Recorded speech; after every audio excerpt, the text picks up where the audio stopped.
बिस्मिल्लाहिर्रहमानिर्रहीम। अस्सलाम वालेकुम नाज़रीन, एंटी करप्शन पंजाब की एक बड़ी कार्रवाई सामने आई है जिसमें लाहौर के मशहूर थाना शाहदरा के इंचार्ज इन्वेस्टिगेशन आमिर नज़ीर चीमा को 50,000 रुपया रिश्वत वसूल करने पर रंगे हाथों गिरफ्तार कर लिया गया है।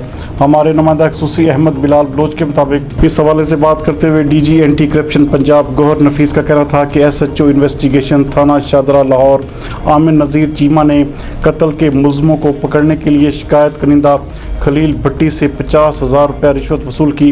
डायरेक्टर विजिलेंस की सरबराही में एंटी करप्शन टीम ने छापा मारकर मुलज़म को रंगे हाथों गिरफ्तार कर लिया।